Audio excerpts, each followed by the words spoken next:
नमस्कार, अखबार रिपोर्टर के इस अंक में आपका स्वागत है। इजराइल ने सीरिया पर हमला किया है। अब ये इसके पीछे क्या इसका जियोपॉलिटिक्स है और इसके पीछे इजराइल क्या सोच रहा है, हम इसी पर चर्चा करने वाले हैं। बात शुरू करें इससे पहले आपसे हमारी गुजारिश है कि आप हमारे चैनल को थोड़ा सब्सक्राइब कर दीजिए, लाइक और शेयर जरूर करिएगा। तो चलिए शुरू करते हैं। देखिए, 17 तारीख यानी कल इजराइल ने सीरिया पर हमला किया। अब ध्यान दीजिए कि सीरिया में रिजीम चेंज हो चुका है और सीरिया में बशर अल असद जो पहले जो राष्ट्रपति थे वो हट चुके हैं। अब वहाँ पर मोहम्मद अल जुलानी आ चुके हैं जो हयात तहरीर अल शाम के लीडर हैं, HTS के लीडर हैं। अब जरा समझिए, यहाँ पर बहुत समझने वाली बात यह है कि इजराइल ने हमले क्यों किए। सवाल बड़ा गंभीर है। इजराइल ने हमले इसलिए किए क्योंकि इजराइल ईरान समर्थित जितने भी गुट हैं, जो हिजबुल्लाह वगैरह, वो लेबनान के अलावा सीरिया में भी एक्टिव हैं और एक सीरिया को लॉन्च पैड के रूप में इस्तेमाल करते हैं और इजराइल पर वो हमले की चेतावनी वगैरह देते रहते हैं और हमले भी करते रहते हैं।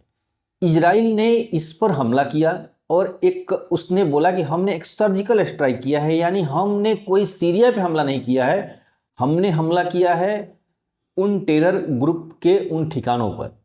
बात समझिए, मोहम्मद अल जुलानी ने क्या कहा, जो अभी नए नए सूट वूट पहन के राष्ट्रपति बन चुके हैं। पहले वो अलकायदा के ही आदमी थे और उस पर मैंने एक वीडियो भी बनाया है, आपको आप चाहिए तो आप देख सकते हैं। तो अब उनका कहना है कि हम इस लड़ाई के मतलब इजराइल को जवाब देंगे, इस तरह का उन्होंने, जिस तरह सब लीडर बोलते हैं उस तरह उन्होंने बोला है। अब जरा सोचिए, जो अभी मोहम्मद अल जुलानी हैं, जो HTS के लीडर हैं, जो अभी राष्ट्रपति बने हुए हैं नए नए सीरिया में, वो ईरान के विरोधी हैं और ईरान इजराइल का विरोधी है। अब कुछ लोग ये कह रहे हैं कि जो मोहम्मद अल जुलानी है, इनडायरेक्टली इनके ऊपर इजराइल का हाथ है, लेकिन ये सब बकवास न्यूज है, इस पर भरोसा करने की जरूरत नहीं है। इस पर इसका कोई एविडेंस नहीं, इसका कोई सबूत नहीं है कि वो इजराइल के समर्थक हैं। फिलहाल अगर मोहम्मद अल जुलानी इस लड़ाई में कूदते हैं, यानी सीरिया, एक तरह से सीरिया इजराइल से लड़ाई में कूद, देखिए मोहम्मद अल जुलानी का पूरा सीरिया पर कब्जा नहीं है, पहले बता दें। उस पर अभी भी ईरान समर्थित असद जो समर्थक अलग अलग गुट अलग अलग क्षेत्र पर कब्जा किए हुए हैं, इसलिए इनका पूरा सीरिया पर कब्जा नहीं है। लेकिन एक तरह से ये अपने आप को बोलते हैं कि मैं पूरे सीरिया का प्रेसिडेंट हूँ, इस तरह का बोलते हैं, वो अपना दावा करते हैं। लेकिन देखिए, अगर ये लड़ाई आगे बढ़ जाती है और बशर अल असद जो अभी हट चुके हैं वो ईरान समर्थन में है और मोहम्मद अल जुलानी जो हैं वो एक तरह से ईरान के विरोधी हैं। ध्यान देने की बात है, अगर मोहम्मद अल जुलानी कमज़ोर पड़ते हैं तो ईरान फिर एक मजबूत हो जाएगा सीरिया में, और बशर अल असद जो है फिर से एक्टिव अपना होने की, जो अभी ईरान में रूस में बैठे हुए हैं, वो फिर से एक्टिव होने की कोशिश करेंगे वहाँ पर। तो इसलिए इजराइल, अक्सर न्यूज़ में बहुत कुछ आ रहा है, लेकिन इजराइल इस लड़ाई को लंबा नहीं खींचेगा, क्योंकि लंबा खींचने का मतलब मोहम्मद अल जुलानी को कमज़ोर होना, और मोहम्मद अल जुलानी अगर कमज़ोर होते हैं तो बशर अल असद जो अभी बैठे हुए हैं रूस में, वहाँ से वो एक्टिव हो सकते हैं और ईरान की मदद से वो एक कमज़ोर रिजीम को अपने पर फिर से कब्जा करने की कोशिश करेंगे। इसलिए ईरान और ये जो भले मोहम्मद अल जुलानी ईरान के समर्थक मतलब विरोधी हैं, लेकिन इजराइल के समर्थक भी नहीं हो, तो इसलिए ये इतना तय है कि इजराइल जो है वो ये आश्वासन जरूर चाहेंगे उनकी तरफ से कि आपके धरती का इस्तेमाल एक लॉन्च पैड के रूप में इजराइल में ना हो। कुछ न्यूज़ ऐसे भी बोल रहे हैं कि इजराइल जो है कि वो एक अपना ग्रेटर इजराइल के तहत सीरिया के कुछ भाग को कब्जा करके अपना क्षेत्र को बढ़ाना चाहते हैं, लेकिन मैं इस पर भरोसा नहीं करता हूँ। इजराइल जो है अभी वो चाहता है कि जितने भी ईरानी गुट हैं, हिजबुल्लाह वगैरह जो हैं, वो कमज़ोर हो जाएं, जो सीरिया को लॉन्च पैड के रूप में इस्तेमाल कर रहे हैं वो लॉन्च पैड के रूप में इस्तेमाल ना करें। ये अभी इसलिए इजराइल हमला करके उन गुटों को एक तरह से टारगेट कर रहा है, और उसने बोला भी है कि हमने इस सीरिया पे हमला नहीं किया है, हमने उन आतंकी ठिकानों पे हमला किया है जो हमारे लिए एक तरह से चुनौती हैं और हमें हमेशा थ्रेट देते रहते हैं, जो ईरान समर्थक हैं। और उसका टारगेट भी वही है कि ईरान को कमज़ोर करना, और ईरान पर उसने हमला किया, लेकिन ईरान को तो कुछ रूप में ठंडा कर ही दिया है।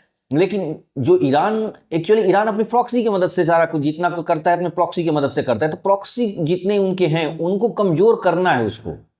जब उनको कमज़ोर कर देगा, उनकी कमर तोड़ देगा, तो ईरान के पास अब ऑप्शन नहीं बच जाता है, क्योंकि जितने सीरिया में एक सत्ता पर दूसरे लोग आ चुके हैं। और मोहम्मद अल जुलानी भले बोलते हों, भले वो बोल रहे हैं कि हम इजराइल को जवाब देंगे, लेकिन सच पूछिए तो अंदर से वो खुश हैं, और खुश होना भी चाहिए, क्योंकि जितने ये हिजबुल्लाह वगैरह जितने गुट हैं ईरान समर्थित हैं, और ये बसद अल असद के समर्थन भी देते हैं, माने असद की समर्थक भी हैं। तो इसलिए मोहम्मद उल जुलानी खूब चाहते होंगे कि भाई इजराइल इनको निपटे। जब इनको निपट देगा तो उसका क्षेत्र ऑटोमेटिक सीरिया पर उनका पकड़ मजबूत होगी। लेकिन चूंकि मुस्लिम वर्ल्ड में अपने आप को भी स्टेबल करना है, और मुस्लिम वर्ल्ड में स्टेबल करने का बस एक ही तरीका है कि इजराइल का विरोध करिए, चाहे वो ईरान हो, चाहे वो दूसरे पाकिस्तान हो, या अभी और भी जितने मुस्लिम वर्ल्ड में जो लोग हैं।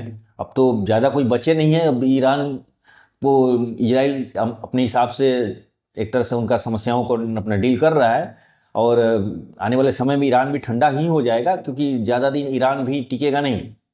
भले मुस्लिम वर्ल्ड में लोग चर्चाएं कर रहे हैं, पत्रकार इस तरफ बोल रहे हैं, लेकिन अब ईरान भी ठंडा पड़ जाएगा। उसे भी अब मानना पड़ेगा कि हमें मुस्लिम वर्ल्ड का लीडरशिप को छोड़ना ही पड़ेगा।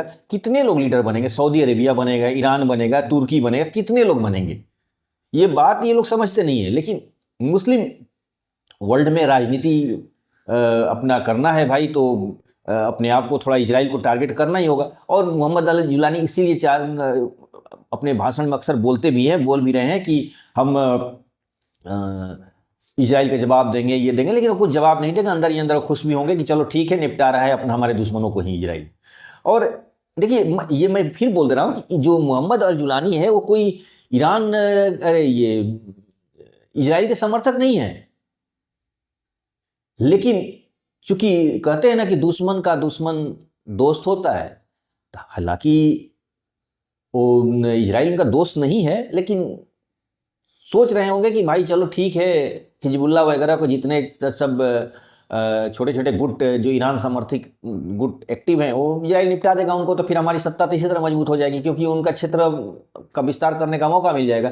तो मोहम्मद अल जुलानी तो इस मामले में खुश हैं, लेकिन चूंकि मुस्लिम वर्ल्ड के बोलना है, तो इसलिए अपना बोल रहे हैं कि भाई चलिए हम इजराइल को जवाब देंगे, ये करेंगे, वो करेंगे। लेकिन हाँ, एक बात और है यहाँ पर, अभी रूस इस मामले में बड़ा चुप है, और इजराइल इसी का फायदा उठा रहा है, क्योंकि इजराइल रूस कई फ्रंट पे नहीं लड़ेगा। अभी यूक्रेन वाला फ्रंट पे है, और इस सीरिया में उसका अपना खुद एक मिलिट्री बेस है, और अब वो भी कमजोरी पड़ चुका है वहाँ पर।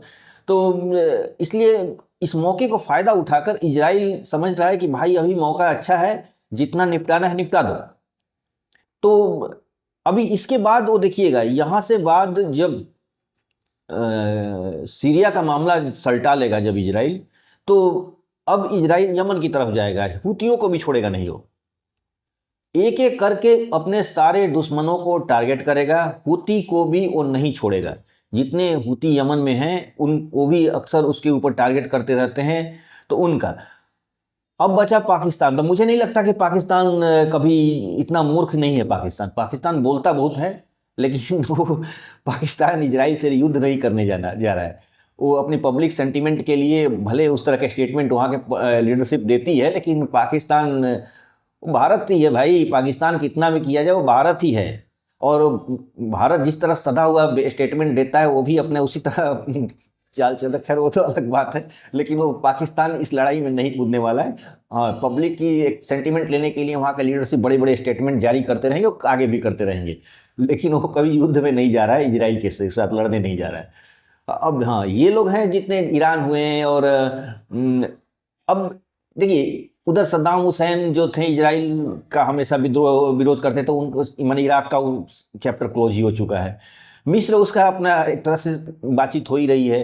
अब ताकतवर में ईरान बचा हुआ है, तो ईरान भी एक तरह से अब ठंडा हो ही जाएगा। तुर्की है तो तुर्की नेटो का मामला है, तो इसलिए वो भी इतना जल्द इजराइल से लड़ाई लड़ने वाला नहीं है।